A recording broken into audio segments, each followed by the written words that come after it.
incredible honor it is to be part of All About the Girls' 10-year anniversary celebration. And I have to admit, when Jenny called me, I was absolutely thrilled. This is not the usual presentation or speech that I would normally give, so quite a departure. And Jenny, I would just like to say to you that you have built a career around amplifying women's voices.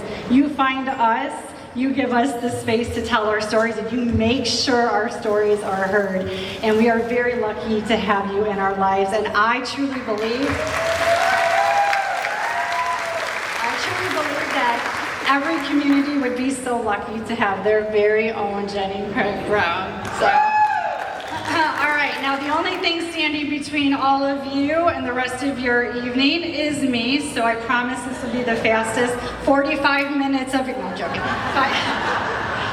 5 minutes. So, okay, dear me, dear Sherri, where do I begin? So this was actually the first question that Jenny posed to all of us when she brought us speakers and a few amazing alumni together a few weeks ago.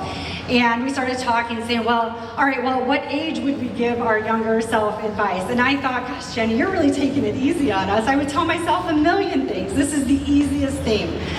Turns out, just like many of the other speakers, not so much. It was not that easy to write this speech. So here's what I mean by that. So started thinking about all the stages of my life. So I thought, okay, let's start with high school, Sherri.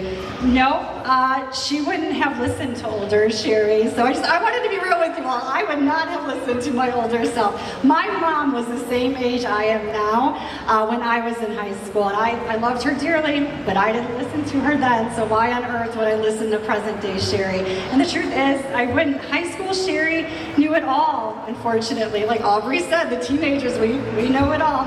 So, okay, let's fast forward to college age Sherri. No, sorry, same scenario. She knew it all too. I was so focused, I was so driven, I was so determined. I'm an overthinker, and as an overthinker, I had contingency plans for my contingency plans, which I'm sure some of you can relate to. I went on my path accordingly. I think it turned out okay. So, okay, fast forward to the next stage of my life. So this is the getting ready to settle down, marry my husband, start a family stage of my life. And yeah, I can admit now I did not know everything at this stage. But here's what I did know. I knew that I needed to wait for someone who was kind and generous, someone who made sense for me. And I'm proud of that choice. My husband and I just celebrated 15 years of marriage. We have like wonderful... we have a wonderful 12-year-old son, my paparazzi right in front of me, my biggest fan. Thank you, Robbie. And you followed the assignment very well. And we have built a beautiful life together. But here's maybe where I may have started listening to present day Sherri, and this is something that nobody tells you in your 20s, and usually when you find out, it's the hard way and it's too late. Your husband, your spouse will probably be the one to guide you through the loss, through the death of one or both of your parents, so choose wisely. And I promise you, one day life is going to body slam you with grief that you've never experienced before, so be with the person that holds you up and holds you together when you're going through it. Choose the one that doesn't flinch in the face of hard times, because those hard times are coming. And being with the right person in those moments, that's what counts. That's what really matters. So, all right. Robbie, you're next. Okay, so the next stage of my life, first time mom to be Sherri. So now I'm getting ready to have my first baby. I'm 30 years old, and honestly, I could probably do a 10-minute speech in and of itself. But this is probably when I really would have started listening to present day Sherri. So I'm gonna share a story with you it's about motherhood. There's a million stories I could have picked, but I picked a recent one. So the other day, my son Robbie, who is 12, he came up to me and he was very upset. And he said, Mom, what would you do if you lost all of your friends? My brain froze, guys. Did I spring into action? No, well, kind of. So here's what happened. He told me the other day at school, some kids put hair on him, and they put hair in his food, and he couldn't eat his lunch. So what do? Well, what would any of us mothers do? We turn into Mama Bear immediately. I say, who are these kids? What are their phone numbers? I'm talking to their parents right now. Was this helpful? No. The look on Robbie's face, no, Mom, don't do that. Don't do that. So I took a deep breath and I asked Robbie, how do you want to handle this? And calmly through his tears, he said, well, Mom, I want to call my friends. I want to call the ones who actually put the hair on me and in my food. And I want to tell them, if you continue to do that, I will no longer sit at the lunch table with you.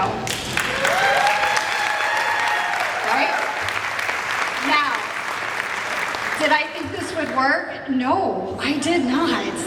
We're talking about 12-year-old boys here, so no, I didn't. But the point is, I supported him. He made the call word for word. He stood his ground, and he handled it with such grace. And everything worked out. Everyone's friends again. But here's what I learned. Dear Sherri, even when you love your kid more than anything, you won't always have the answers. Sometimes you have to trust that they do, no matter how hard that is. Okay, now fast forward to, I guess, present day Sherri. So now we're with CEO Sherri. I became a CEO at the age of 40 and a mom at the age of 30. I don't know which one was more terrifying, but okay, so for CEO Sherri, this is when I could have used the most advice.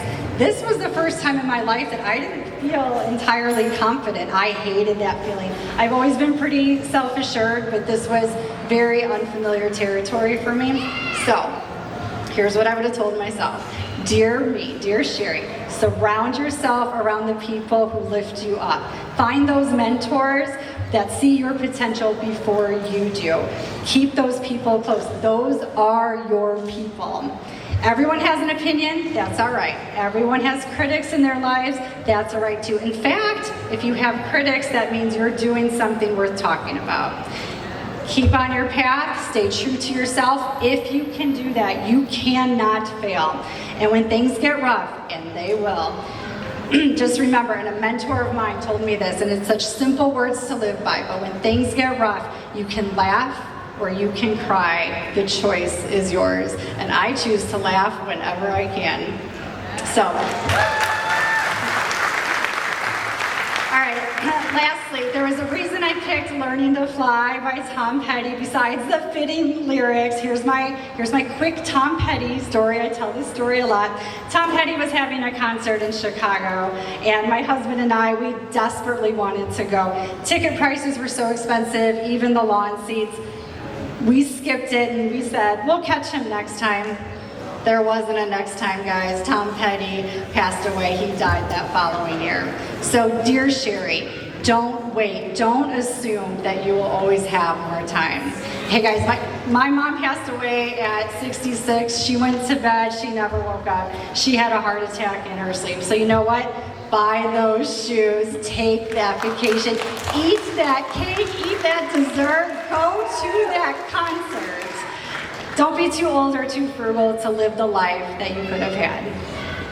So thank you all so much for still being here tonight, all the way to the end of the night, and letting me be a small part of this amazing celebration. It's been such a joy to share in this moment with you all. Thank you so much, Jenny. I will not forget this. What a memorable moment it is for all of us tonight. Wishing you all a beautiful rest of your evening. Thank you.